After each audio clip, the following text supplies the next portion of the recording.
Good evening. The school board is now back in session. Do we have a motion coming out of closed meeting? We do. I move that the board certify by recorded vote that to the best of each board member's knowledge, only public business matters lawfully exempted from the open meeting requirements of the Virginia Freedom of Information Act and identified in the motion authorizing the closed meeting were heard, discussed, or considered in the closed meeting. Second. We have a motion by Mr. Page and a second by Ms. Lee. Do we have all those in favor? Oh. Do we have a roll call vote on this? We need a roll call, sorry.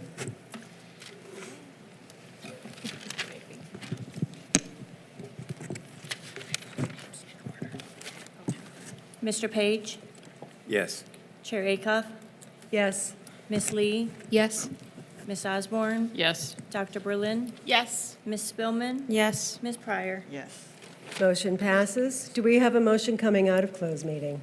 We do. I move that we authorize staff to pursue the purchase of parcels of land A, B, and C on the terms discussed in closed meeting. Do we have a second? Second. Motion made by Ms. Spillman, seconded by Ms. Lee. All those in favor? Aye. Opposed? Motion passes. Next order of business is a roll call. Dr. Hayes, you want to start? Sure. Dr. Hayes, Assistant Superintendent of Instruction. Musa Ahmed, Student Representative. Judy Lee, Rivanna District. Allison Spillman, at-large representative. Graham Page, Miller District.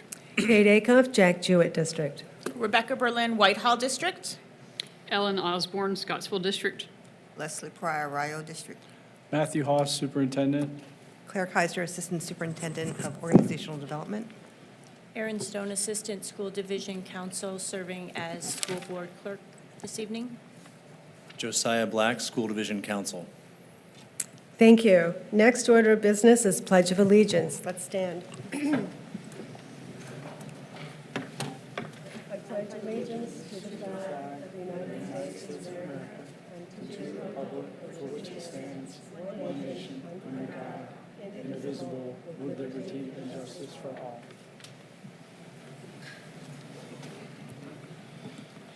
And now we'll have a moment of silence.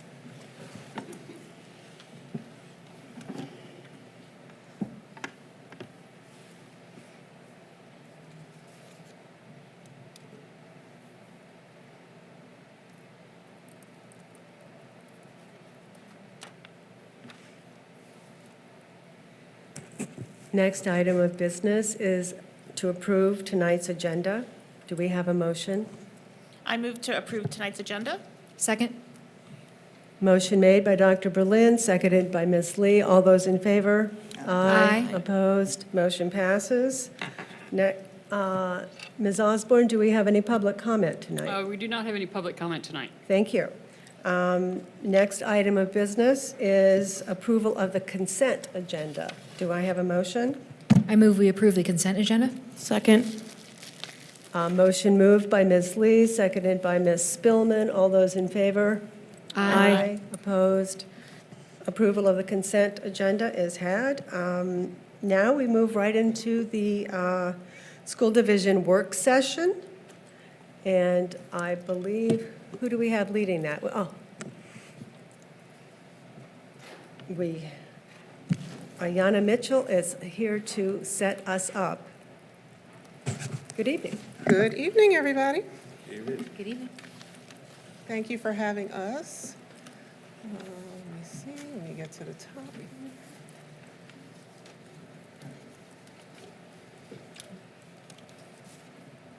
All right. So we are excited to Just make sure, yeah. share with you today about the work that we do in the Department of Instruction, Equity Education, where we are working to end the predictive value, building a system where every student succeeds. Before we get started, I do want to ask that we hold to some of the norms for tonight, where we assume best intent, listen deeply and for understanding, remain curious, and engage in open dialogue. And you will have lots of opportunities to do that today, and I hope you take advantage of that. Do we have the folders? Thank you. So we are all very familiar with our strategic plan, and as you can see, we are rooted in the work in the very beginning of this plan, of the mission. Working together as a team, we will end the predictive value of race, class, gender, and special capacities for our children's success through high-quality teaching and learning for all. And in our department, that is our number one and sole purpose in this work, in our division, is to get to that. So when you hear the word culture, I want you to share what comes to mind. And my Slido won't work. It was going to be a bubble, but we're just going to talk about it. When you hear the word culture, what comes to mind?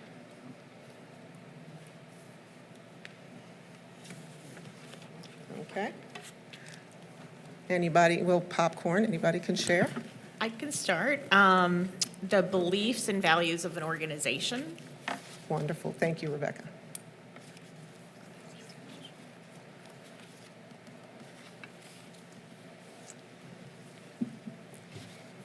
It's your work session. Come on. When you hear the word culture, what comes to mind? I would say the ideas that shape a society's way of life. Thank you. Yep.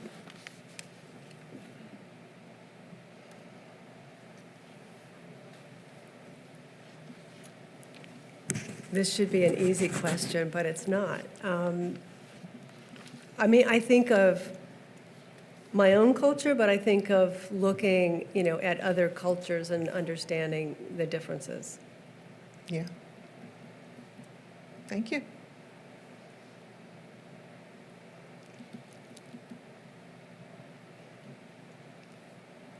I'm using my wait time. What? Using my wait time. I think of, so when I think of like the culture that I want to pass to my son, I think of things that are passed through generations when I think of culture. Like traditions. Traditions, things that survive. Yeah. Thank you.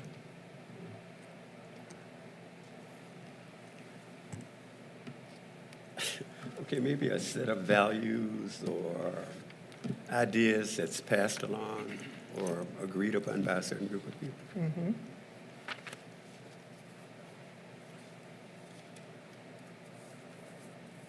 I don't know, did someone over here say norms or beliefs? Wasn't certain. Thank you. Did you say traditions? You may say traditions. Yep. Is that everybody? I think of diversity. Diversity. Thank you. Did I miss anyone? I think you got Got everybody. a little something from everyone. Wonderful, good. Because that's what we're going to be able to anchor that thinking around, is your perspective that you're walking into this conversation with, of what is culture. So tonight, we're going to go through a few different things. We're going to talk, we just did our poll, but we're going to talk about culture. And if you have a folder that has some one-pagers to help you guide through this conversation, there is a pre-test, because I'm an educator, in there. It's not a test, no evaluation attached. But I want you to take a moment as we go through, get you started, to start filling out some of those questions that are there, just so that you can be thinking about what you want to hear tonight. We're going to talk about what it looks like here in Albemarle County Public Schools to end the predictive value for our students. You're going to have an opportunity to hear from students and staff about this work. And then we're going to have a little bit of an opportunity to have a place in the shoes of an educator thinking about this work. And hopefully, we'll be able to give you some time for some questions, and this will be interactive, and you'll be able to hear more and learn more about what we do. So take a moment to fill that out, and then I will have the team come introduce themselves, and then we're going to get rocking and rolling.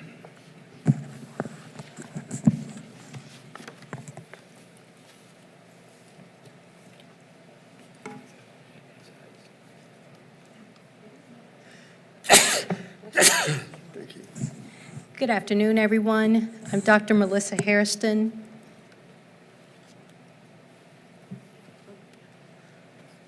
Hey, y'all. I'm Megan Washburn. My pronouns are she, her. And my name is Stephen Turner. Thanks for having us tonight. We're going to give you a moment to fill that out, and then we're going to keep moving forward.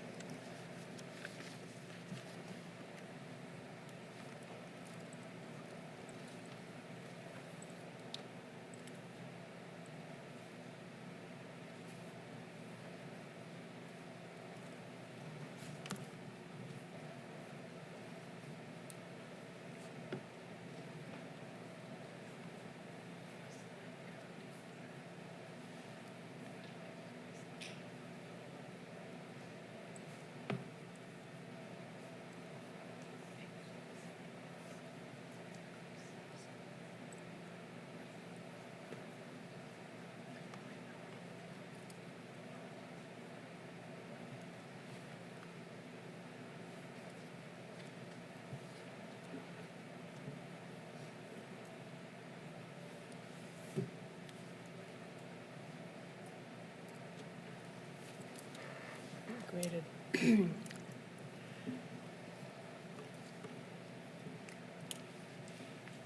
All right. So as you finish that, hopefully you can hear me a little better this time now that I don't have it tilted down. So our mission is to operationalize culturally responsive practices as we build educator capacity to close achievement opportunity gaps and access gaps for our students. And we really are working to embed culturally responsive systems and structures across the school division so that we can move forward together as culturally responsive educators and leaders. So this has been a long journey that some of you have been part of, some of you have watched from afar, and so, ooh, there we go, some volume. And some of you are just entering. This journey started in 2009, believe it or not, where there were some educators in classrooms that were noticing there was this gap happening and they could not figure out what to do.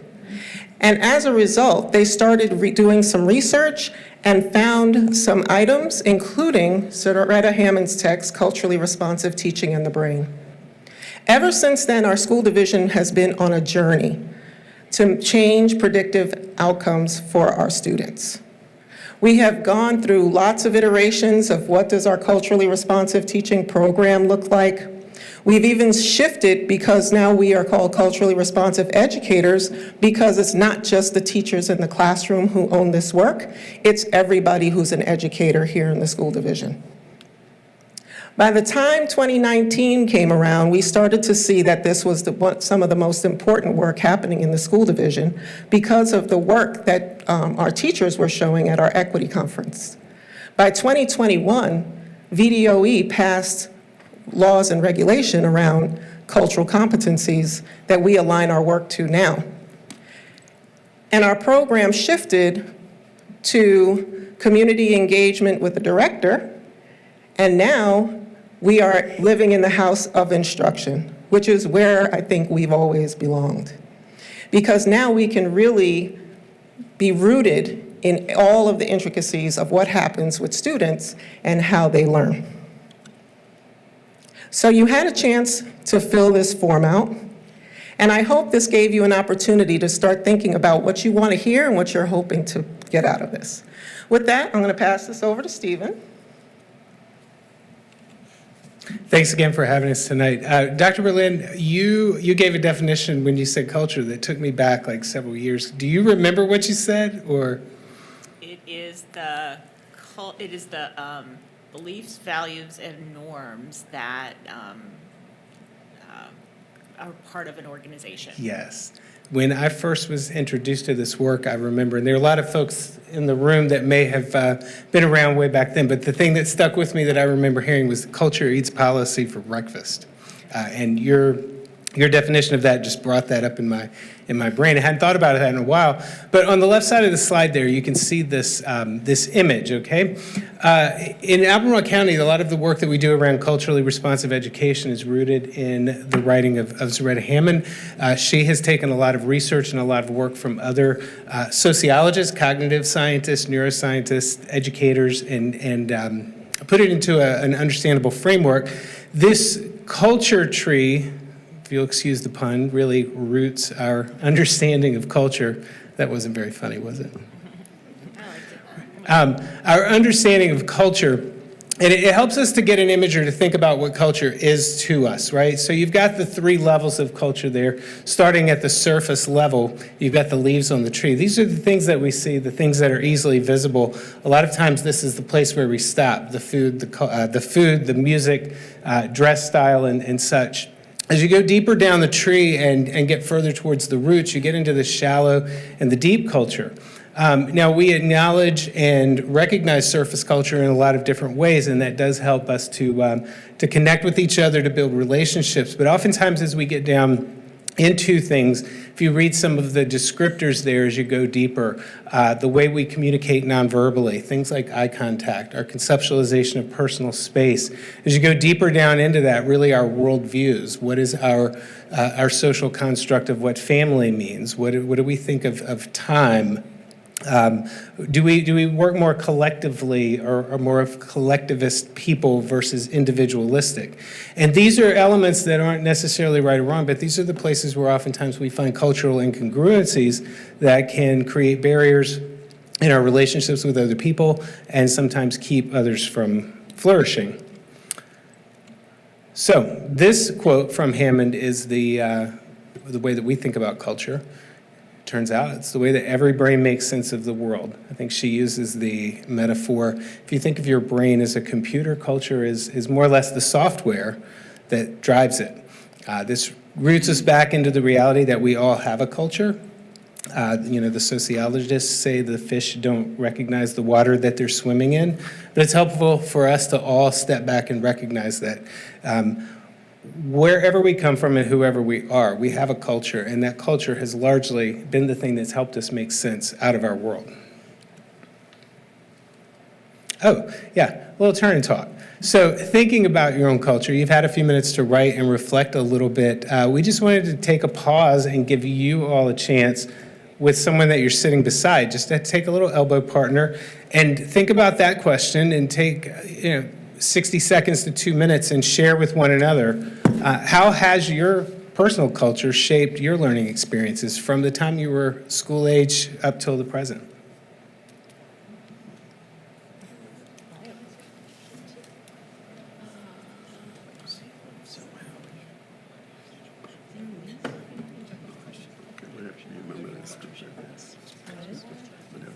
Okay, you can. Yeah, mine, I guess, formal education, but even before that, Midwestern, sort of small town. Insane family, but there's that.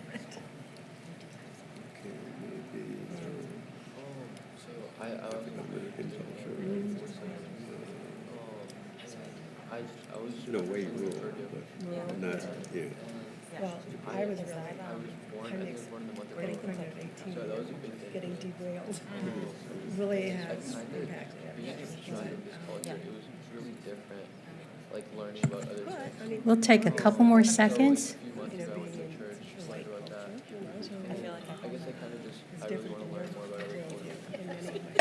I don't think we're the only ones, but I think it's different structures. Yeah, for sure. Okay. Dr. Hayes, you look like you were having a lively conversation over there, so would you like to share anything from you and your partner's thoughts? Yeah, she called me out.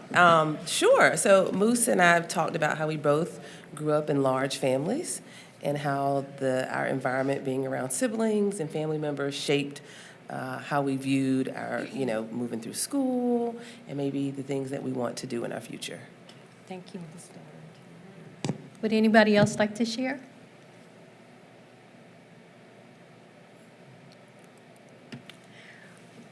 All right, well, we're gonna move in and dig a little deeper into the education side and think about what is culturally responsive education.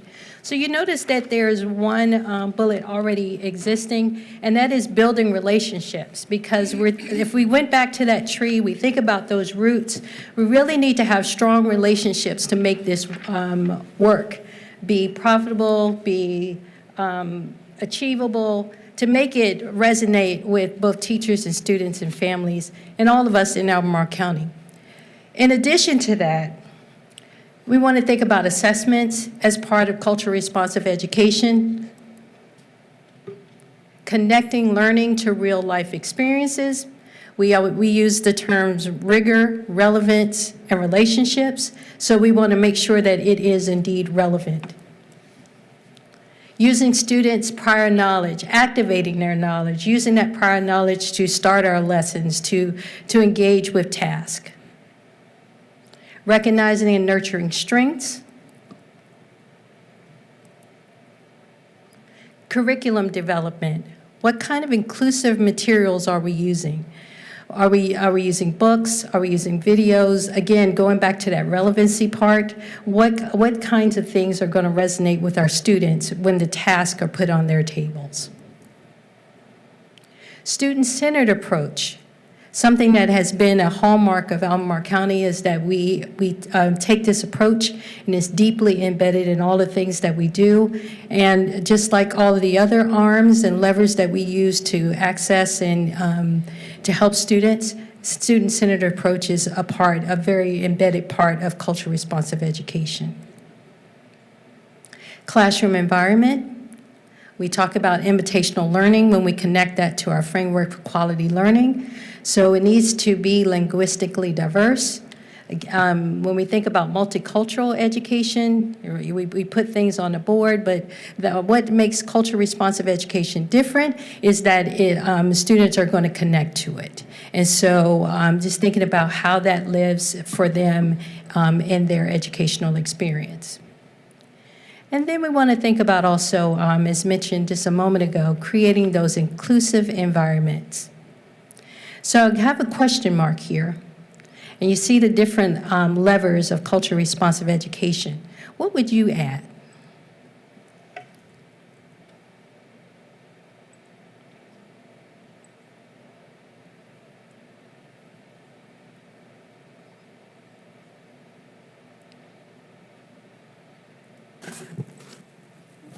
This can fall under the relationships piece, but I think about students who see themselves in their teachers, and their school leaders and their administrators. Thank you. So similar languages, similar backgrounds, similar beliefs. Thank you.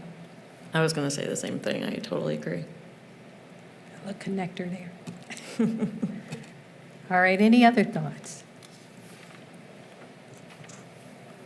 I don't know how to say this in sort of a bullet point, but I know that when I've been to the equity conferences in the past, there was a lot of discussion about educators finding their own cultures and understanding their own cultures as a part of it. So I know that like the student-centered approach is really important, but also like really understanding where you come from too. Thank you. The other thing I think about is that students exist within a family, whatever that family looks like for them, and that making sure families are welcome as part of the school environment because they're part of the support that students need. And I would, I mean, I think it's more than the relationship between the teachers or the administrators and the students. It's also the students recognizing the culture of their classmates as well.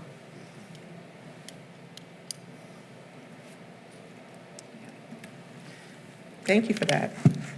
And all of those are the correct answers. So far, you all have stars, gold. So I wanted to talk a little bit about Code 22.1298.7 because it does really guide, at this point, from VDOE, what exactly it is that are expected in cultural competencies, and to clarify to what degree this should be happening. So according to the law, you, the school board, were able to make a decision on what exactly that training looked like. You chose us. You liked what you saw outcomes, and you said, this is the one that I want to pursue, and this is what I want people to be part of. So we do have our training set up.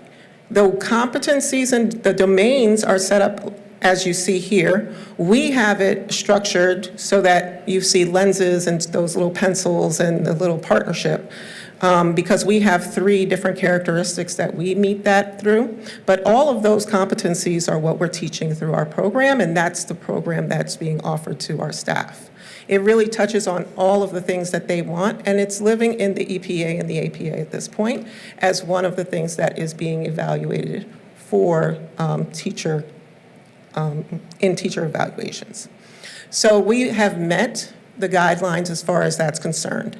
The next part of those guidelines I just want you to keep in the back of your mind is that this is supposed to happen every 2 years, and that within every 2 years there is supposed to be continued training. At this point, we have the program that exists, but there is a next step to that will have to continue, and this work is never done, so that's a great opportunity for us.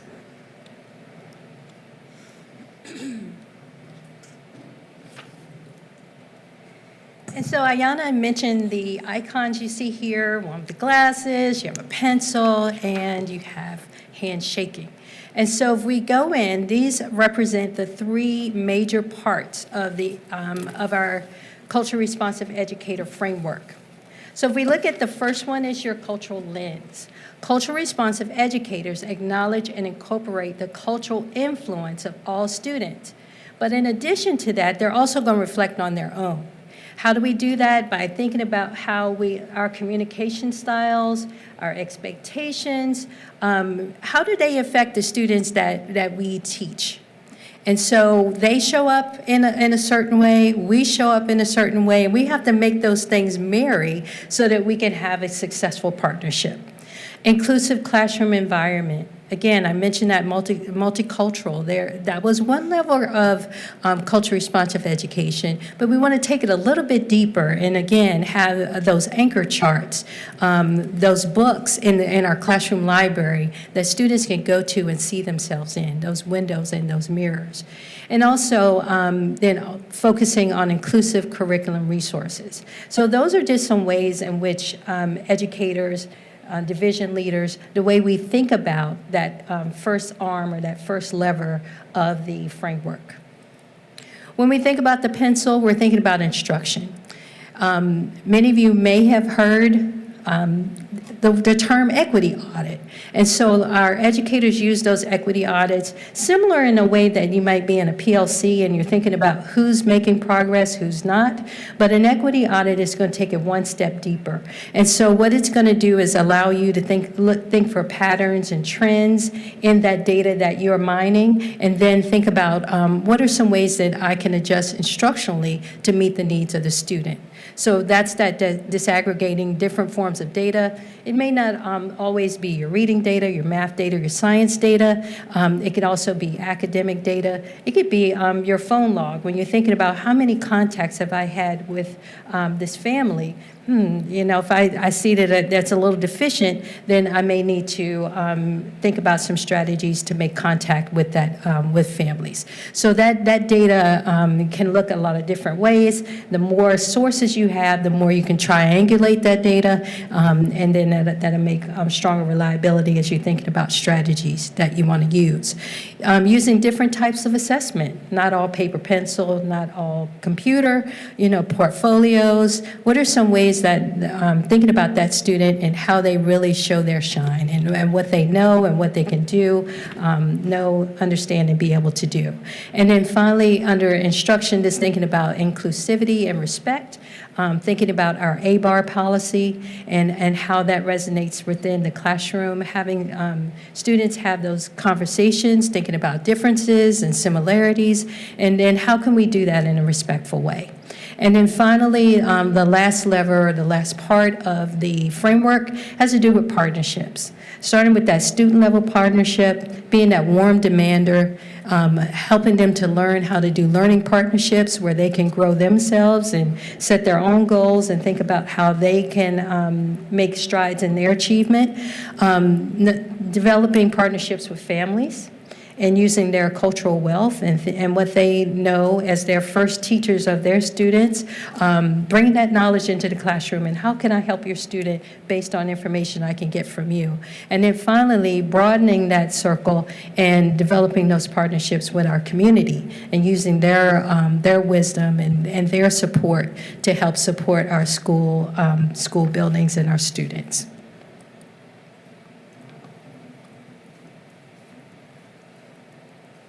So I wanted to share a little bit about our current programming with you.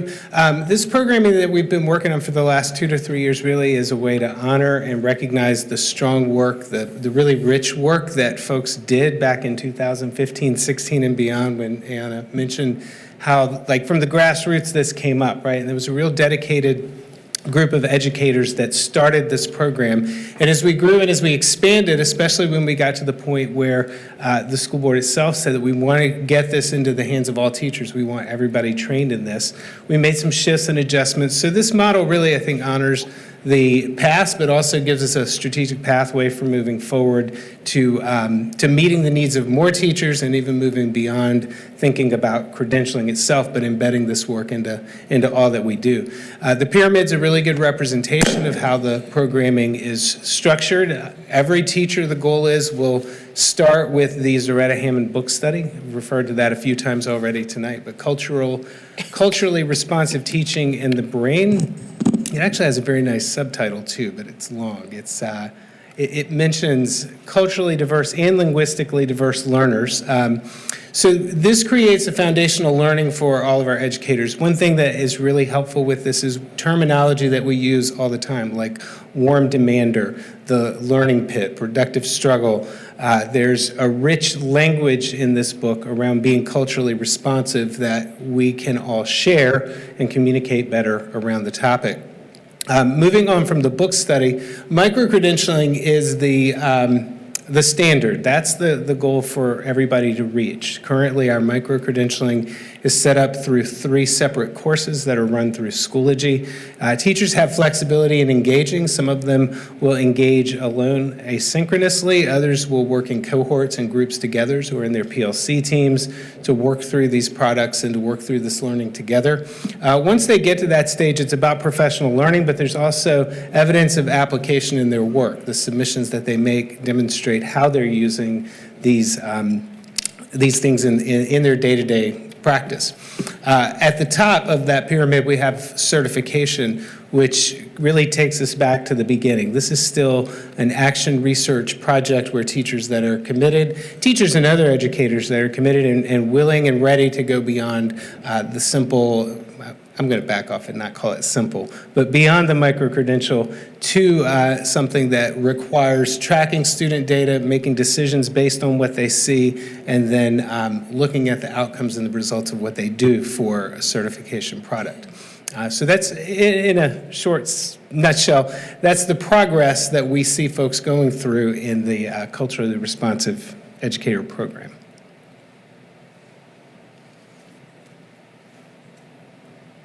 So Stephen mentioned the book study, and it was the bottom of the triangle because it's the foundational learning. And so I'm going to ask you to do something. Before I do that, I'm going to look at that bottom statement, and it says, starting this year, all novice teachers are receiving that cultural competency training in their cohort. So in the novice cohort, they are getting the training that you saw from those levers that Ms. Mitchell talked about earlier, but then that also brings in parts of the program, of our programming, including parts from the book study course. So I want you to write down a number. I want you to think about how many Albemarle County employees have completed the book study course. So think about our total number, and then write down a number, or either carry it in your head, how many have already completed the course. And that's from inception to now? All right, anybody want to hold up their number? Guesses? Dr. Acuff, what do you think after you take your sip of water? 500 500? Okay. for the books. Yeah. 600. 600? Is it closest without going over? Is it closest without going over? I had 4,000. 4,000. Wow. I had 5,000. 5,000. Boy, these numbers are growing. All right, what you got, Dr. Haas? We have 2,800 employees, so. Okay. I think it was 600 and some change. I thought it was on the previous slide. 600, 500. But then everyone who had gone further had already done that one. And then I was thinking about past years too. Okay. Are you ready for the answer? All right. 1,318. Dr. Haas, would you restate what you said? We have employees?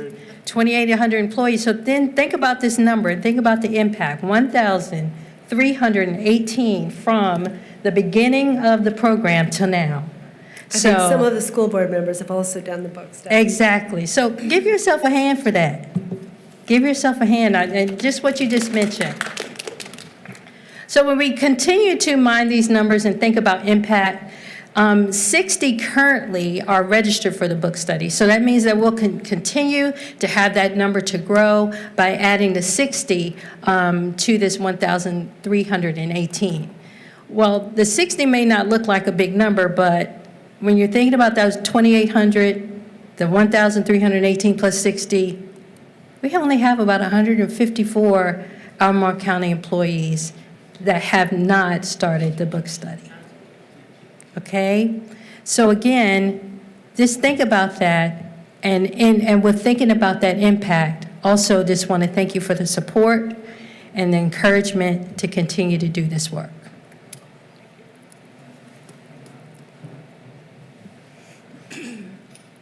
Okay, so there are teachers and educators who are licensed, who are required. That reflects those numbers when we say employees, just to clarify. So who was surprised by 1,300? Was anybody surprised by that? Because I heard some 5s and 600s. Did you realize we were making that kind of progress? No. No. That means there's not many people who are new to, the only people who are who did not do it yet are the people who are who just got here, about 200 people, and then 154 who have not engaged at all with our program. So what does that mean for us here in the school division? So you can see as we look at that chart, we started with 4 people. 4. Those were the people who were really about this work. Well, 5, right? Something like that. Then they were like, okay, they were the people getting this going. As you can see, over time, we have grown and grown and grown. We have 488 micro-credentialed educators in the school division at this moment. That does not include people who engaged in our micro-credential and left and have been promoted and who went to other things. That does include a lot of people who have been also certified, which is 149 certified employees at this point, which means we have 637 educators who are required to go through our programming, which is about 40% of the staff who needs to be finished with our programming at this point. I'll give you a moment.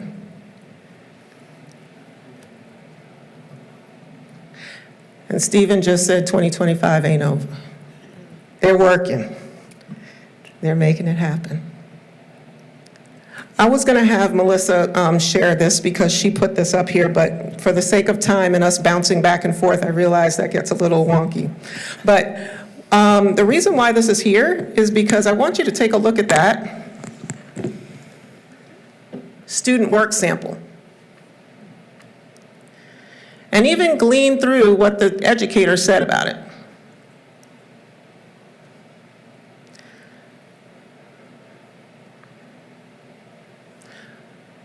And then I want Ellen and Leslie to share what stood out about what they see and what they read.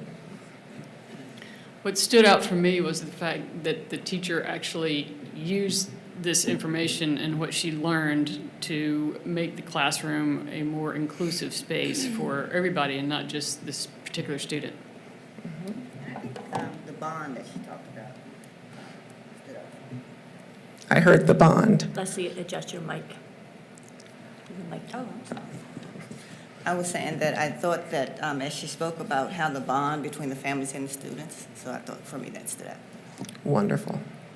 Okay, Graham, tell me what stands out about the student work. Second grade. Second grade, okay. Second grade. And it, in a way, maybe it might imply, since she knows what her name means, that she might know a little bit about the culture, at least up to a certain level of Arabian. Does it surprise you that she is engaged in that way, to even see her name as such a beautiful name? Right. And look at the handwriting and those pictures, and pious. So this is an opportunity just for you to see before we hear about what happens, what this means. It's not just numbers of people who completed a credential. It's about learning that happens in the classroom. So let's talk data, because at some point we had to get to so what does this mean in the nitty-gritty? Now, before I get into all of these data slides, some of them you've seen, some of you haven't, some of them have been in context of other things. But everything we do is about moving the culture of a school division, and culturally responsive education is about the way in which we do our work. So the better we have great instructional tools, and the more we have the depth and understanding of who we are and who our students are and how to apply those tools, is the more we can move together as a culturally responsive school division to meet the needs of students. So there's oftentimes conversations that says, well, what did you do that was culturally responsive that showed up on the student's desk so that we know what you did was what the student did, so they did that. That's what they did, so they did that. But it was because a teacher understood the assignment.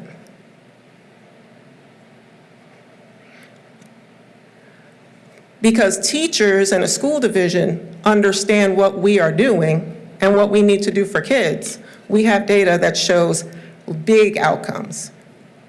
Right? I can't say, well, I called the parent 5 times and that's why this student now has this. We do many, many things across the school division together through instruction and all of the supports that go with it to make this happen. But since we've been doing this work, you will see there are trends that are undeniable of how we together collectively have been moving closer and closer as a culturally responsive school division. When I first got here in 2016, almost my 10-year anniversary, I walked into, why were they looking at this? Why were you all looking at this? Because we saw huge deficits consistently. We had predictive values. We knew that if you were Black, if you were a special education student, if you were an English language learner, you are not going to be seeing the same success as others.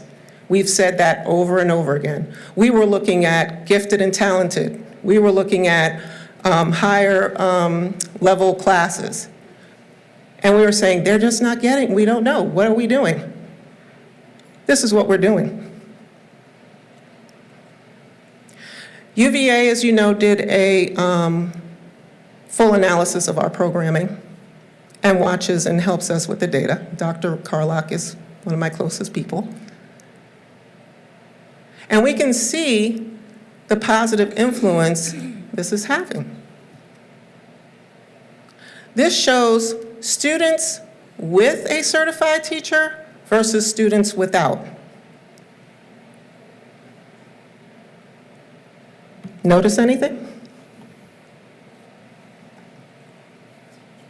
What's happening with that data? There's a pretty clear answer of the teachers that I want in the classroom. Mm-hmm. Do you notice that everybody went up, not just some? Mm-hmm. That's how research says, that's how we know we're doing this right, because everybody goes up.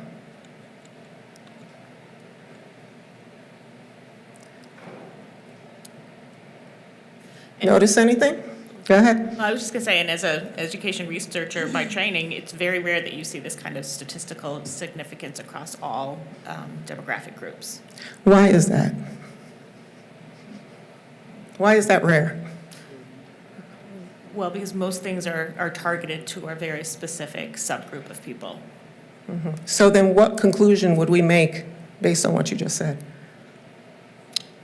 Is culturally responsive education for a specific subgroup? No, it's for all kids. And the data shows that clearly, right? This is a chart that gives us an opportunity to take a look at what's happened in our program overall compared to Virginia. Again, I can't say the reason why is because I understand my bias, and therefore these are why we have these results. But I do know these are the results. Since we've been doing this work, everyone has been showing growth. Everyone is impacted over and over and over again. And even though on an SOL test score to see who's passing now, there's lots of students who are passing. So you're not going to see an increase in pass rate because they are already passing. But we can certainly see how we get closer and closer for everyone, consistently.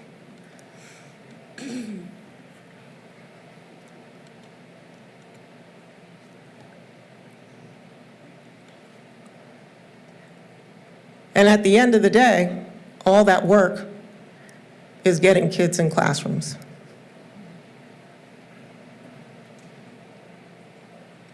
I feel like I belong here, I'm coming to school. Somebody's calling a check on me, I'm probably coming to school. Mom can't get me there, but somebody had that van and they came to pick me up. That's the power of moving together as a culturally responsive school division. It's not just the work of the teacher in the classroom.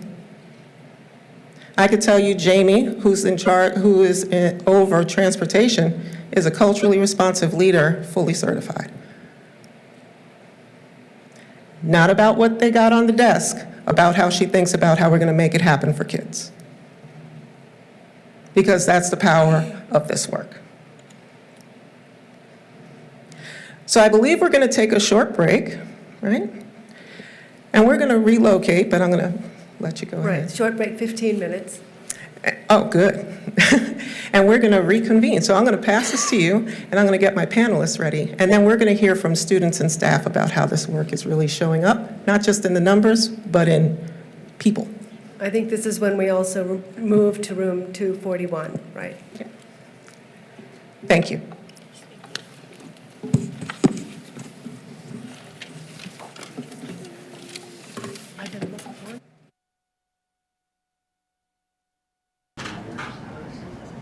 I think we may be a minute before 15 minutes, but why don't we go ahead and get started? I know everybody probably wants to get home before 10 o'clock.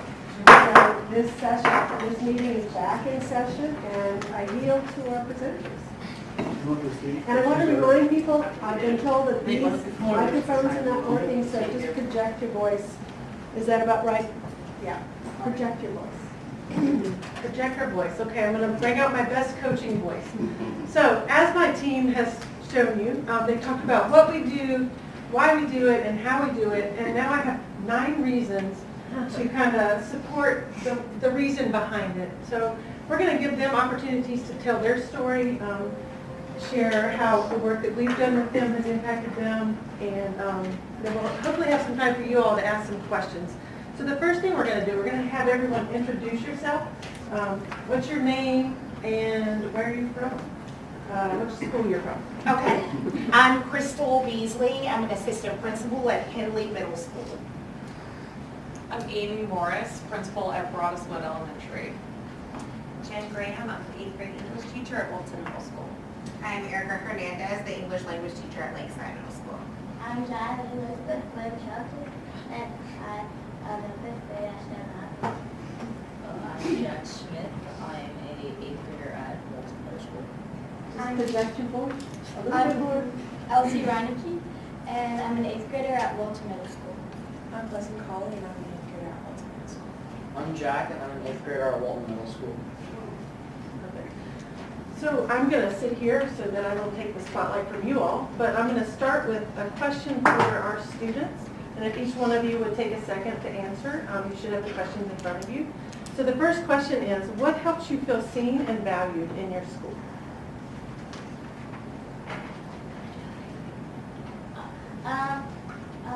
My teacher and very open about us and had a lot of pictures of different faces and had a lot of books that inspired kids. Like one of the books was about a young girl who played piano that was black. And I'm black and I play piano and I'm a young girl. And so she just took time to pick a book that was right for us and that might inspire us. And I would always see it in her classroom and felt welcomed. What makes me feel seen and valued in my school is we have a lot of clubs for a multitude of things, but for LGBTQ and also a lot of cultural things throughout. We have this thing called Advisory Plus where we learn about different cultures a lot. And that's really nice because other people get to see what some other people in our school lives can be like and a lot of cultures and their feelings and views in life. And that definitely makes me feel seen because we do a lot of stuff about Hispanics and Black people, and then also our LGBTQ clubs are very nice because I am part of that. So. I would also say the clubs and the activities we do in class, there's a lot of clubs for people to join and like things that you want to do. So when I join like a club that I want, I feel like I'm part of that club and my presence there is like I'm part of the club and I'm important and everyone feels like that and we're all like engaging together. And also with the Advisory Plus, we also get to learn a lot about other people, other cultures, and a lot of the time we get to share our own cultures and like parts of our life that are important to us, and that's like really important, especially for a lot of people. And it's just, yeah, that's. When diversity is included in lessons, that's very important. And we also have a group in our school called Woka Woka, which mainly sponsors.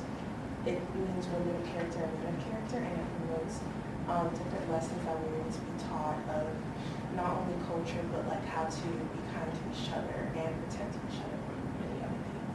What was the name of that? Woka Woka. Thank you. I feel seen and valued when we have teachers we can talk to openly about diversity and about many different cultures, and also when I learn like by books and by presentations about different cultures, I feel seen and valued. That was great. Thanks, y'all. We'll come back to you with the last question.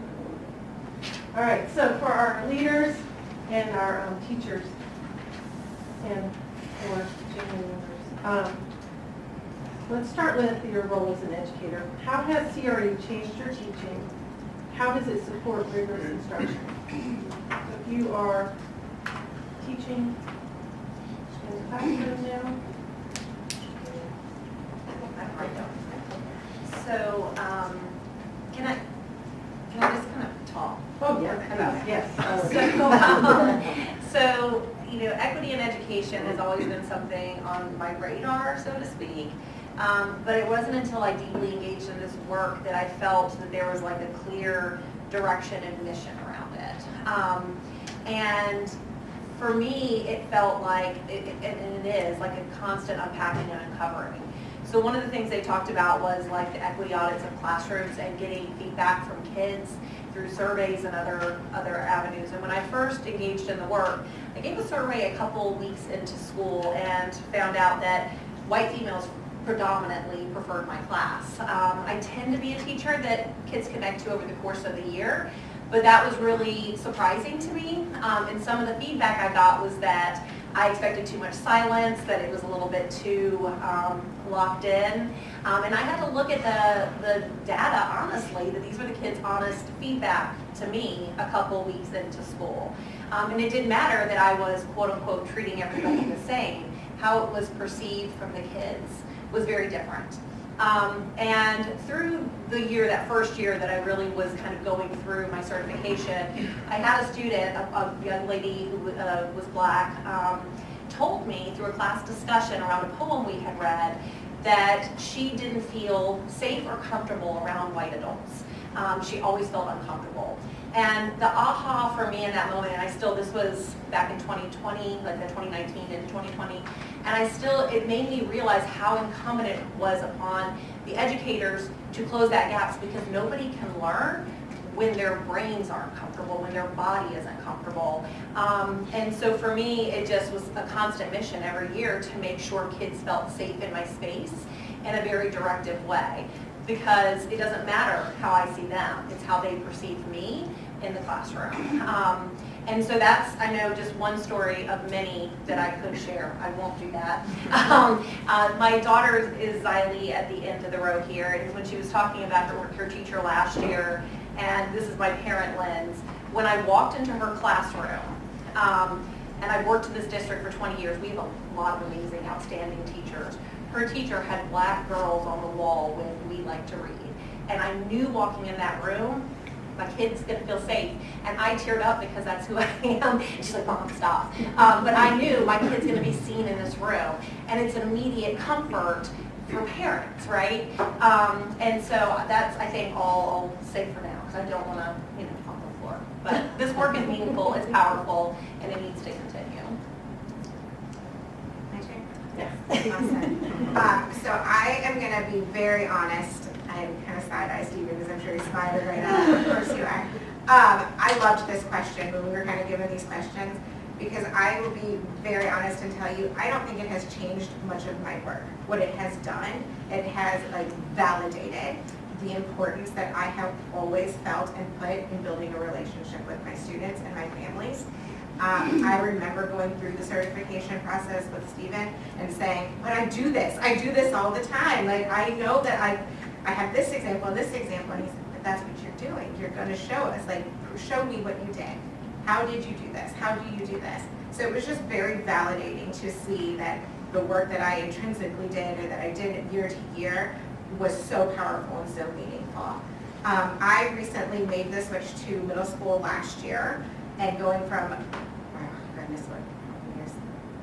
13 years in elementary and switching to middle school to secondary, I have seen that rigor change completely now. As a Hispanic woman, I feel like I am able to connect to my students in very different ways now. I have gone through, avid interviews with my students to showing the importance of getting into college and what we can do next. And it's those kinds of expectations now where I can vividly say, if I can do this, you can do this. Here's how I did this. These are the steps that I took, and you have so many more opportunities. So I think it is just opening doors for educators to be able to have better relationships, more open conversations with their students, with families. I can tell you my family partnerships are very strong. I have parents who will text me and email me and ask for all kinds of support, whether it be, can you point me in the direction of some legal services that we might need for any kind of immigration statuses or things like that, to, hey, I got an email from their science teacher, they're really struggling here, what can we do, how can we, partner together, because they clearly don't speak the same language and we're, having some struggle. So it has just bridged these gaps for us to be able to interact with families. For our school leaders, if you would speak to it from your leadership lens. So as an assistant principal, I'm not in the classroom anymore, and I miss it. I really miss having the close connections with the students, having the opportunity to have those conversations that I don't get to have. So I really try to spend time in the classrooms as much as possible. And I try to connect with my students, right? Always trying to connect with the families, because I feel like that is the most important thing I can do as an administrator, to connect with my students. It is very important for me to show the children that although we can be very different, culturally different, we are still very much the same. And it is so fun for me to have conversations with the students. I love to find out tell me all about yourself. Like, I want to know so much about you. Who's at home with you? Who do you care about? What holidays do you celebrate? What food? What music? All of that good stuff. And talking to the children and sharing, we found out, oh, you do that? I celebrate that. Oh, you do that? We do too. Oh, my children do this. My children, you're parent. I had a very nice comment from a young man that ate lunch with me the other day. On Fridays, I listen to music, and I was listening to Earth, Wind, and Fire. And he said, and it's fairly low, so you can't hear it if you're having a conversation. And he said, no, wait. And I stopped and I said, what's wrong? What is it? And he said, oh, my grandma listens to that. Nice, that's a connection. But I think in connecting with the students and finding more about them, it breeds familiarity, breeds comfort. And I think it's that comfort and that connection that we definitely want to make. We strive very hard to create an inclusive environment so everyone is heard, everyone is recognized, diversity as well. And it definitely benefits everyone, the administrators, the teachers, the students, the families, and we welcome it and foster it as much as possible. So this is my 25th year in the county. And I was actually one of the first diversity resource teachers, like the first year that the county had diversity resource teachers. I was one of them when Dr. Kirsten started it. So that's a really neat connection to have had a really long time ago. I was teaching kindergarten, first and second grade at the time, and have done several different pieces of admin work at middle and elementary, and am now in elementary as a principal. I think that what Erica said really resonates with me, because it has continued to become really validating, because the things that I continue to learn validate kind of how I've always felt education should be. And even going through the micro-credential process, not the newest one, but the one right before that, it really just kind of validated a lot of what I believe is what education needs to be. And it's validated even more now, because I started at my school an equity audit process school-wide, which started as, we'll just do it twice a year. Then it was, we did it one time the first year, and then second time, we'll do it twice a year. And then the next year it was like, let's do this quarterly. And the reason that we continued to do the equity audit process and went to quarterly was because we were seeing such great results with achievement.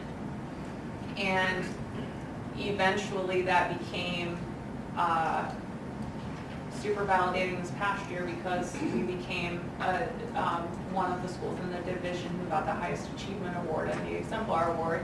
And I really believe that it is partially because of the work that we have done with culturally responsive teaching and the equity audit work that we continue to do, because it really is making sure that every student who walks through our door feels like they belong, but also their family knows that we know their kid. And exactly 0 parents want to feel like you don't know their kid. And I'm a parent too, so I know this very deeply. But I think that it not only helps in that way with relationships, but it clearly makes a huge difference in achievement. And so those numbers that Ayanna showed are not a surprise.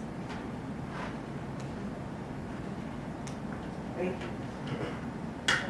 We were calibrating, yes. Taking various notes. Before I wrap up, I'm gonna ask you one more question, and I'm changing it a little bit, so I'm gonna give you some think time. So here's the question, and then I'll tell you how I want you to think about it. Why is the work important, necessary for our entire ACPS community? And you all have been learning about that today, the things that we're doing. So I'm gonna have you think of 5 words to answer that question, and we're going to do a quick share, okay? 5 words to summarize your answer to the question, why is this work important or necessary for our entire ACPS community? Think time.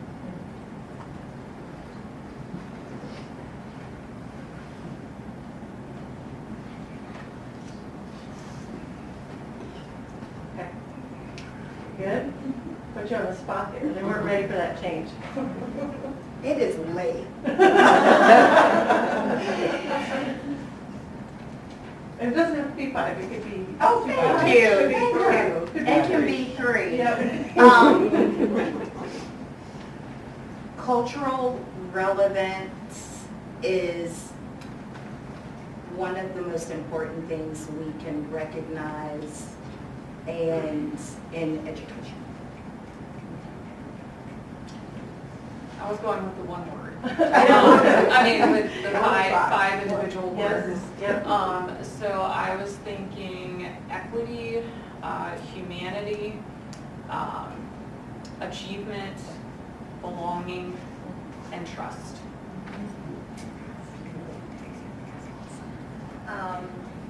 My thought is the idea of every kid being seen, and not to sound trite or redundant with that, but like, you know, every kid feels valued in the space.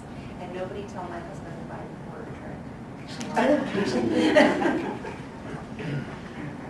was just going to say, when you are safe, you're able to learn. Good job, I really don't think I could ever think of just 5 words for that, but I will say that it's important because it is definitely easier to learn in a classroom when you feel seen and heard.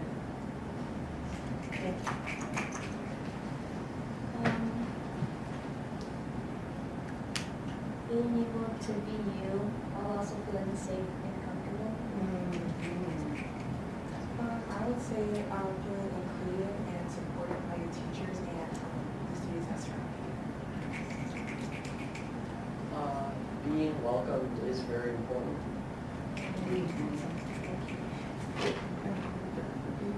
Oh, I was hoping to hear from the board. Yeah.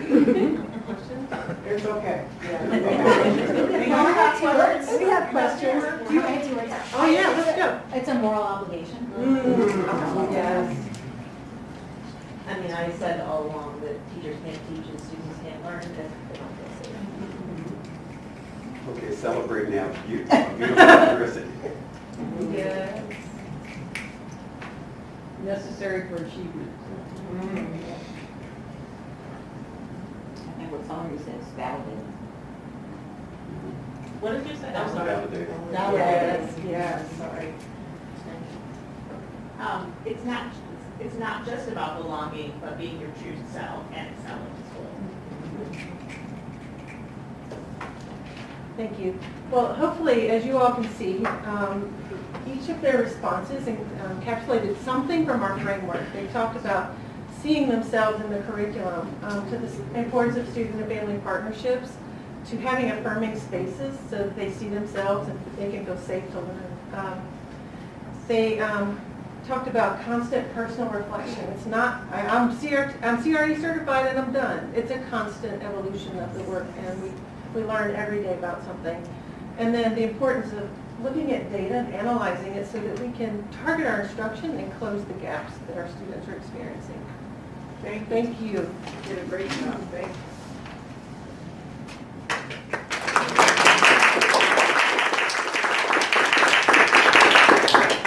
All right, so I'm going to let you ask some questions after we finish the scenario because I know time is like tick-tock and we want to get out before it gets too dark. So I wanted to give you an opportunity to take out your framework, which you have in there right in your folder.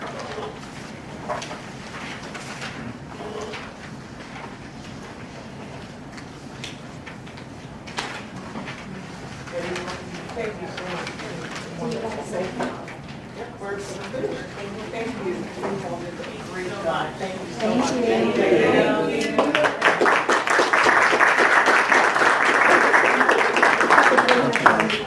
Have a great night. Enjoy your spring break. Okay. Thank you. Thank you. Thank you for taking the time tonight. Yes. Thank you. All right. Looking forward to asking questions. That was. See, together. Southern Peter pattern. Oh, yeah, right. Haven't we I know represented that. I know the that. Southern Peter Pattern? Right, Southern Peter Pattern. So I want you to look at the framework. And we mentioned earlier there was characteristics 1, 2, and 3, and those are all outlined here. The indicators are underneath them. I want you to take a walk in their shoes. You just heard from middle school students. You're an educator planning a civil rights movement lesson for diverse 8th grade class. You have 15 students. 2 of your students talk about the pride they have from their Southern community. 1 of your students is an English language learner. 1 of your students has an IEP. Everyone brings something to the table, and it's time to plan a lesson. I did tell you. You give me a 10-minute warning, right? Before the. Now, I want you to use the framework. I want you to turn, the 3 of you, if you can work together, the 2 of you can work together, and the 2 of you can work together. I want you to take into consideration your own personal cultural lens and experience, the one you talked about earlier. Take that into consideration. Think about that. What did you even think about when it was like civil rights movement? Lesson. Ooh. What did that bring up for you? Because characteristic 1 is about your own cultural lens and understanding that. Then I want you to think about what it was like to be a learner and what then would you want it to look like for your learners. And when you read those labels, what is the cultural wealth that shows up in the room because of the students that are in your space? What do they contribute to the room based on what you saw in those labels? Now, talk to the people with you. You can look at, you want 1, 2, or 3? Oh. You can choose one. Okay, 1. All right, you're going to look at it through the lens of characteristic 1. You'll look through 2, and you'll look through 3. All right? So I'm going to give you 8 o'clock to stop and talk about that. It's 2 minutes. But who's counting? Once again. Who's counting? All right. What I know there's many different kinds of civil rights. I mean, I most closely identify with women's rights, but it was also issues of black civil rights, disability rights. So how could you characterize the civil rights to give the prosecutor but totally wrong with the teacher? I can see what you're saying.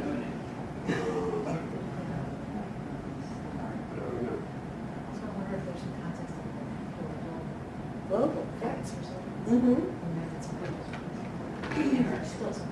Right. So, And the Uyghurs in China, yeah. right, trying to learn English language learner. I think she's Right, like I never learned the parallel things in other countries. Mm-hmm. Civil rights, and say, yeah, who's civil rights? And what are we talking about? We're talking about legal impediments to, representation. What are we talking about? What does it mean? So have you written lots of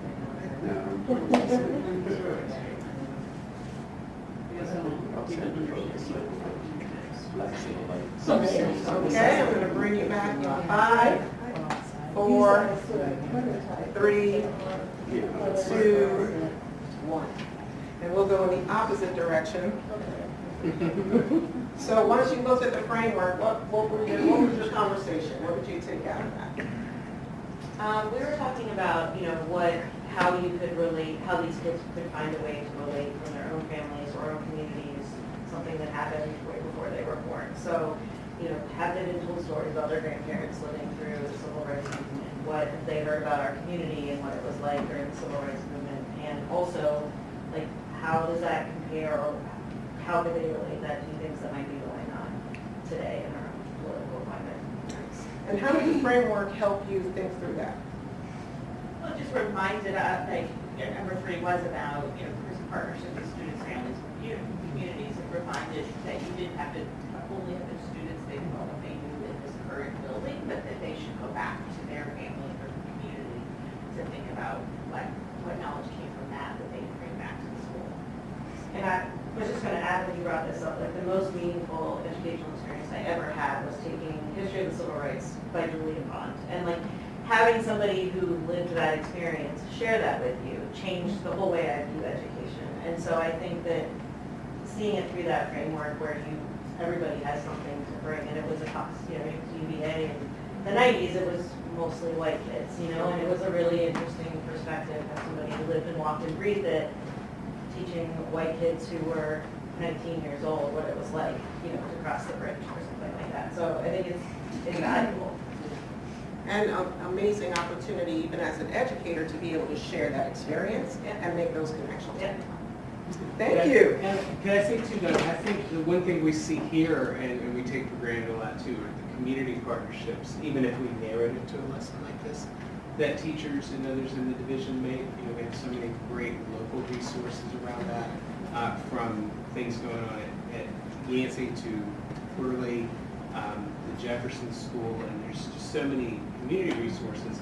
And I think that we're blessed to have those here, but I think that's also a part of this framework that pushes us to engage in community resources that you don't always see in other places. Thank you. All right, characteristic 2. First, we needed more time. That's good news. That means we did it right. We really didn't get a lot of chance, 2 of us, to discuss, but what I took from it, saw assessment in there a couple of times. And so as I think back to, civil rights area and whatnot, there was not a lot of assessments going on in that area. And then for those who were fortunate to have some assessments, where we are today, it was not as profound. And so now where everyone's being assessed, and those are tools that you can truly use. And so it helps tremendously. That's what I got from it in 30 seconds. Yeah.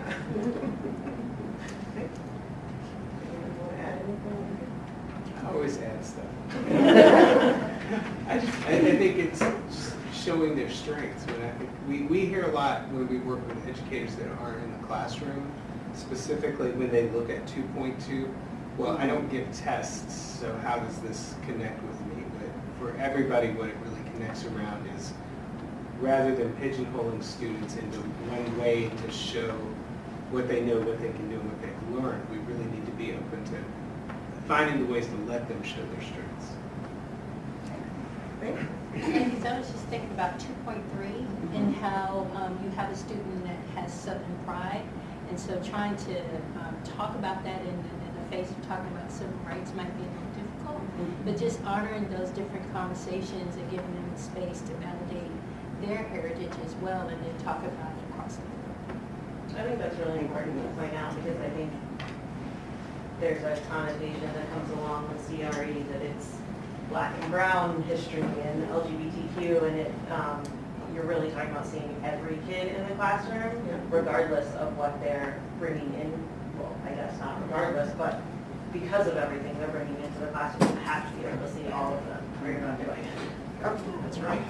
Great point. Thank you. Great segue for CR1. Oh, okay. I guess I looked at teaching the civil rights movement as sort of a prototype for what civil rights among, for all kinds of people. And my stronger identification is with women's rights and civil rights of women.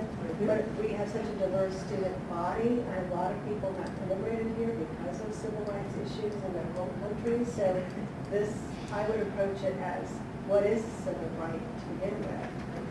And what are examples that we can draw from all of our students and their families?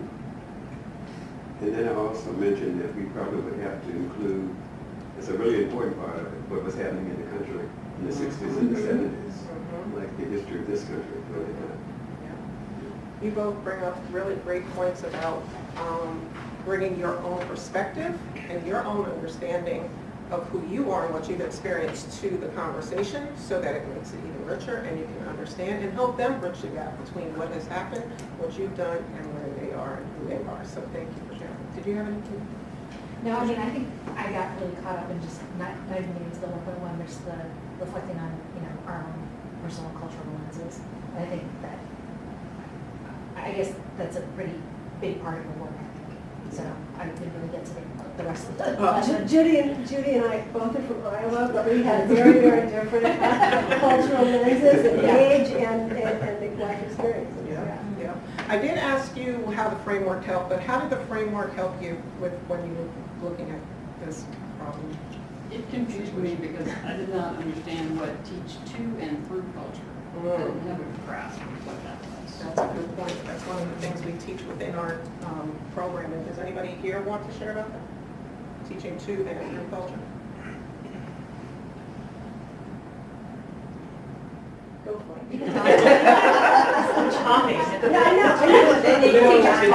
It really is to and through culture. I mean, it's about representation, and I think that's a lot of the part that's absolutely necessary, but is only half the way there, right? We need to teach students about culture so they have a wider cultural lens and aperture so they understand the wider world around them. So teaching to culture really is about that part of representation, but it's not just teaching about culture, it's recognizing that how we teach.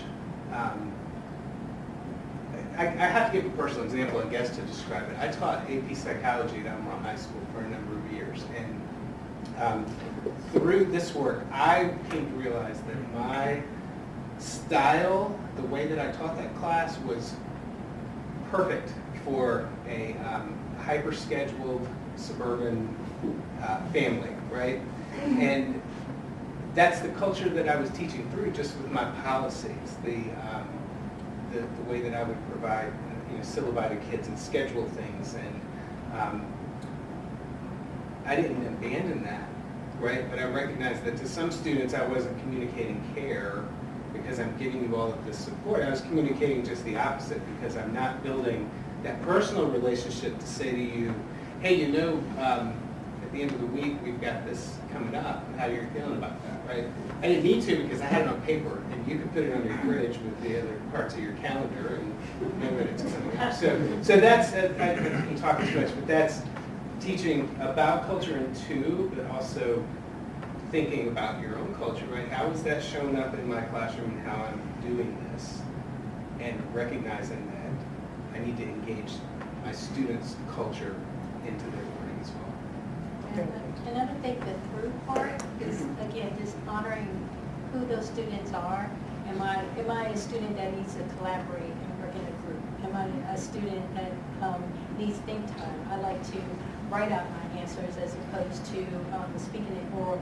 So all of the different things that make that learner, that learner's profile, you would take those in consideration when you're designing your lessons and even your delivery and how you are, your delivery modes for those different students. Thank you, team. How did the framework help you? I don't want you to share it quickly because I know I'm way over my time at this point. It's been fun. Candidly, I didn't get to the framework because I was just thinking through our personal and cultural lenses. I think that is how it helped you, because it made you pause and think about it. For CR1, that's usually what that looks like. It makes me stop from my just routine of this is just what I do, and it's because they just don't understand. And this is just, it makes you pause and think about what am I doing, who are you, who am I, and where is the disconnect or the congruence. All right. I'm going to let you ask us questions for however long you will allow us to do so, considering what time it is, which could be 1 minute, no minutes, or we can come back and see you at any other time if you choose. I have two quick things. One, I really like that we're calling it CRE now. It really bothered me that we were calling it CRT because it caused a lot of unnecessary problems. So I hope, I saw some of the paperwork still said culturally responsive teaching. I would love for us to completely move away from that. Because then I think it's a lot easier to get people to buy into it. There was, I don't know, one of them, but, and so it was one of the very first things I saw, and so I love that we're moving away from the T. My question has to do with the teachers that don't buy into this. How do we handle that? Because I think in this political climate, we're seeing a little uptick in the divisiveness, obviously, but also the emboldens some people to say I have a right to not teach diversity, equity, and inclusion. And I have some specific examples of teachers that are, this is the hill they're going to die on. And I guarantee they are the part of that 154 that haven't started it. So what do we do in light of that? How do we, I'm sure that they could say, well, I'm bringing my cultural beliefs. Everything's coming through my lens, but it's, not creating a safe, welcoming environment for the students to the point that parents are requesting that kids not be in these teaching classes. I'm one of them for 2 of my kids. What do we do in that situation for those parents, those teachers that are not buying into culturally responsive education? I want to reframe the thinking around what they do as far as what culturally responsive education, like what that means to do. Well, I'm talking about like the book To go through the study professional and go through the learning credentialing, program. but also in the doing, I mean, in the living it, the teaching it, the breathing it, the not just, I'm following these guidelines that you're, because that's very different than actually, the people we had sitting up here who are living and breathing it, and you can tell that they are a safe place for those students. Right. You can also tell the teachers that are not safe spaces for those students. Yes. I think what you just said is what's starting to show up more and more. We have so many people now in the school division who have engaged in our professional learning that it's clear that the difference in the way they approach planning, the way they think about the work that they're doing, the way that they resource for students, the way they talk amongst themselves about education and planning, the way they use data. We don't have to call it an equity audit to look at data to determine the next steps for students. Sure. But that is what we're doing. We're looking at each student to say who's benefiting, who isn't, what do I need to do to make adjustments. And because it's ingrained in the way I think about it, it's not about the program, it's about the way I'm processing it, because now I'm thinking about things I didn't think about before.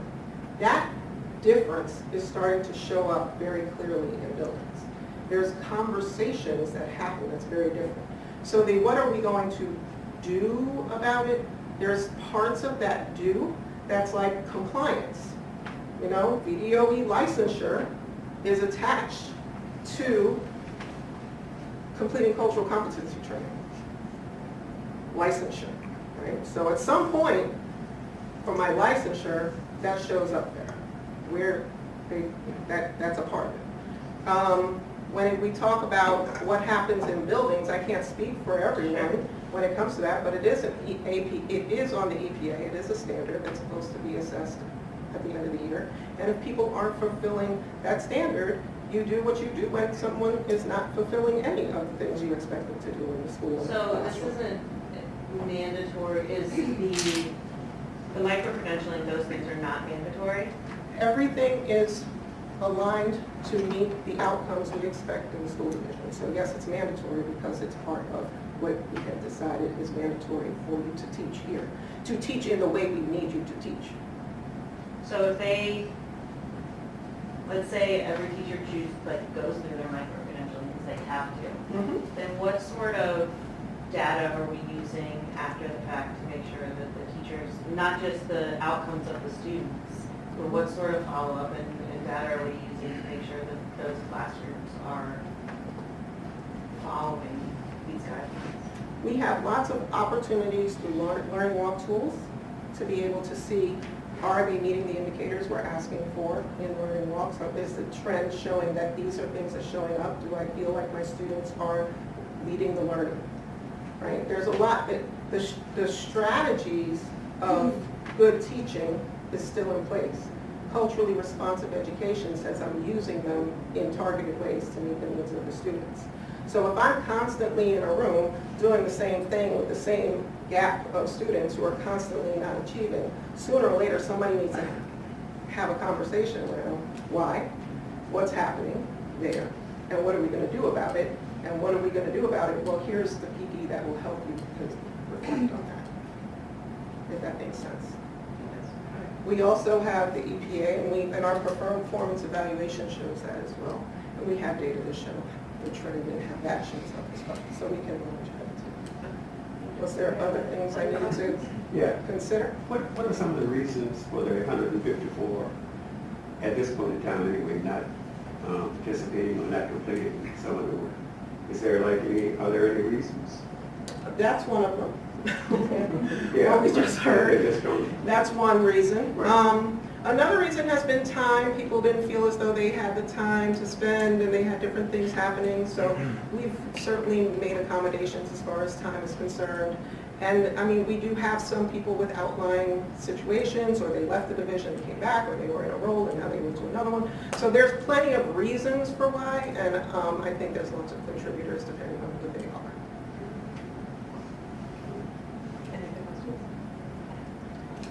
I have, I'm glad that we've changed it to CRE also, but I'm also questioning those who are not classroom teachers. I know we have, some administrators, and Dr. Oz, has become certified, and just wondering, I mean, I like to think that we're all part of this educational enterprise, so how, I mean, many of us on the board have done the book study at least. But I'm just wondering, the micro-credentialing is really focused on teachers, so what can be done? I mean, the first phase for many of our kids, about, I don't know how many thousand a day, 8,000 a day, are, the school bus drivers. I mean, how can we build an entire culture, that is thinking in these terms? Or can we? I think the answer is yes, we can. Okay. There you go. That's a real catchy logo. We should try to sell that. I think it's been used before, but Yeah. We'll talk about technology, like what the technology team is doing. Dr. Diggs embeds some culturally responsive education in her professional development that she does with the technology team during their meetings. So that's one way. And then, as Ms. Mitchell mentioned, Ms. Gellner is a culturally responsive educator. And so we've been talking about ways of how can we redesign the programming so that it can impact all of our staff and not just those that are in the classroom. Like I just started a book study. And so what does that look like through an assistant superintendent lens working in the school division? And so that's some of the things that we talk about as a team. How can we branch out to food services, operations, facilities, so that we all are a part of this work? I would say I will have to just name these three people here are the ones that do that work. So yes, and I say that because we are talking about expanding. Yes, we can. But these are the only three people we have who is doing this right now, as far as leading the training. You mentioned community and schools. Did you want to say something about that? Well, sure, yeah, just to add to that, the community and schools site directors and Jackie Waymar have asked us to do some programming with them that would be like connected to our framework and targeted for the work that they do. And then we're working with the special education department. There are some folks in there, OTs, who are licensed differently. So we're thinking about what that programming would look like for them as well. And over the years, I know that there's been lots of opportunities to work with departments, and that's something that we do have a goal about. Did you have something? No, I was just going to say that, it's just about adaptability, and so there's a lot of iterations, like one book study that looked the same, like we did an iteration for the communications department, the after-school EDEP, so, and then going in and just thinking about how you can make those shifts to resonate with the work that they're doing. Thank you. And as far as the micro-credential is concerned, that's a perfect plug for I would love to lead a micro-credential cohort with you all if you were so interested in doing so. I currently have 3 sessions that I'm working through. We have one final, the third one tomorrow, where we have our executive leadership members who chose to participate in some 3-hour sessions to complete the coursework together as a cohort. So they're working together through each one of those indicators in that time where we do some learning and real growth and experience by hearing from one another and being able to work through some of the artifacts that we ask people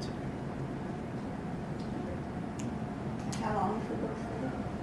The books, It's 5 sessions, about an hour 15 in length. And they're spread out in different ways. We talk about that adaptability, so it can be compressed where you have it expedited, or it can extend. For example, some of the educators, they started at the beginning of the year on DPLC days, and so that is stretched from September to now.